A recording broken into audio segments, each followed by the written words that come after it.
Welcome to Goo Gaming, a weekly catch-up series where I keep you up to date on the latest gaming stories, news, ridiculous gaming things, and everything in between. Today is Sunday, July 10th. Thank you for joining me. My name is Goohee, and boy, do I have some tea for you. Let's get started. Let's start off with the temporary free games for this week. This isn't including the monthly free games that were already covered in the previous video, even though some of those games are still available throughout the rest of the month, so be sure to go back and check that video out. The new slew of free games for Epic Games Store is on the screen, and those will be available until July 14th. Top tier PlayStation Plus members will get Stray, a highly anticipated cat simulator adventure exploration type game in a futuristic cyberpunk-esque setting when it releases on July 19th. Some more free games have been rumored to come out for those top tier PlayStation Plus users, and they're on screen right now, but they are just rumors, so take that as you will. Alrighty, let's talk sales. Amazon Prime has some early deals that gamers can cash in on in anticipation of Prime Day. Save on items like laptops, monitors, games, and be on the lookout for July 12th and 13th for Prime Day for those big juicy deals. Check out the video description down below for those gamer-friendly deals. New releases this week brought us the following games. We have Arcade... Oh no. This one came out for the next-gen consoles, PlayStation 5, Xbox Series X, and S. Matchpoint The Tennis Championships is available now on all platforms. Klonoa Fantasy Reverie Series released on all platforms on July 8th. And last but not least, we have Madison, also available now on all platforms. Madison is a psychological horror game, and I have been having fun with it. A little bonus sprinkle of release information for those of you that still enjoy The Division 2. A new season is set to release in late August, which will bring new gear, weapons, apparel, events, and more. Let's move on to the most anticipated games and gaming news. Forspoken was delayed due to marketing strategies. There's no issues with the development of the game, but in layman's terms, the original release date would have potentially been overshadowed by other games releasing in the same time frame. New release date for that game is January 24th, 2023. Skull and Bones gave us a release date and a juicy new trailer. That game comes out November 8th. A release date reveal trailer for God of War Ragnarok is finally here. Catch the PlayStation exclusive releasing on November 9th, 2022. Boy. And last but not least, a new Ubisoft showcase is coming sometime in September. The most notable gaming stories will be covered later on in the video, but it's time to move on to my personal favorite segment, most ridiculous gaming stories.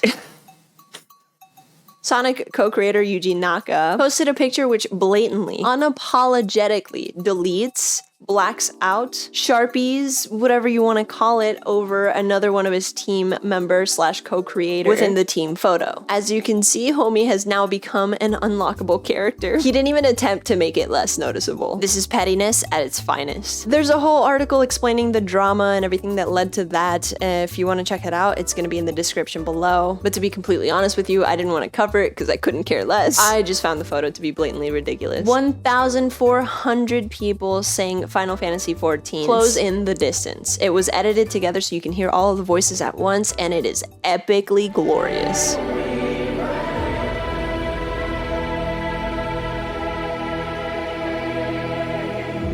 Steam has been seeing some shifts in its hierarchy. Looking at the list for most wish-listed games, The Day Before has reigned at the top of the charts. It is an open-world MMO survival set in a deadly, post-pandemic America overrun by flesh-hungry infected and survivors killing each other for food, weapons, and cars. This game was pawed out of its throne by a cat. That's right, a kitty cat. Speedrunner, this person, has come clean, claiming his world record on Metal Gear Rising Revengeance was a sham. My life is a lie. He apparently clipped together some videos and made it look like it was a speedrun world record. So I guess if you're looking to become the next speedrunner world record setter for Metal Gear Rising Revengeance, there is your chance. Diablo Immortal has now been downloaded over 10 million times. Since its release on June 2nd, Blizzard has seen an influx of money coming in from microtransactions. A tiny group of users, in this case 1% of the game's population, drive the most revenue for mobile apps and in-game purchases. Developers continue to see profitable margins within their free-to-play, pay-to-win titles on mobile games, and this has over time seeped into PC and console games to include the full-priced ones. I did a full video on poor company practices. If you want to get more details on that, you can check that out. A Gollum trailer came out. People are not happy with the concept and or stylization of the game. This is purely an opinion here, but I did think it lacked in the graphical department. If you had showed me this trailer with no context, I would have assumed it was a PlayStation 2 game that came out in 2005. I'm rooting for them, I am. I hope this game comes out and is a huge hit and everybody that dogged them can be proven wrong. But as of now, it just does not look good. Here's some of the comments within the video. Of all of the Lord of the Rings games, this will certainly be one of them. Can't wait to play this on my PlayStation 2. Imagine having access to a full and beautiful fantasy world with centuries of war and adventure and deciding to make a game on Gollum.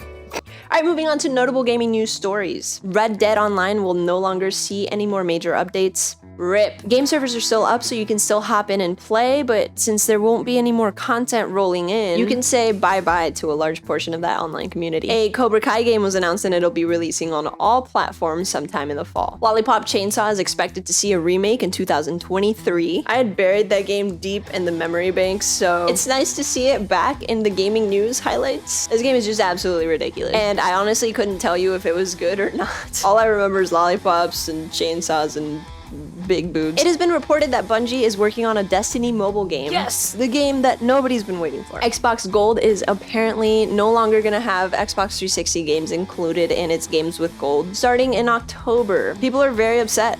It's kind of crazy. To be fair, the Xbox 360 is now a 17-year-old console. Man, I feel old. 2 new classic sci-fi adventure games have been announced. We got shiny new reveal trailers for Robocop and Terminator. I can't wait to get to the chopper. That was so cheesy. Oh my god. Check out the trailers in the description below. Thank you so much for watching this week's episode of Goo Gaming. Liking, commenting, and subscribing helps me out a ton, but you already knew that you've been on YouTube before. If you enjoyed your time here, consider coming to hang out with me live when I stream on Twitch Monday through Friday, 1 p.m. PST, 4 p.m. EST. I just want to say I hope you guys are having a wonderful night, day, afternoon, whatever time it is in your time zone, and I hope to see you guys in the next video. Bye!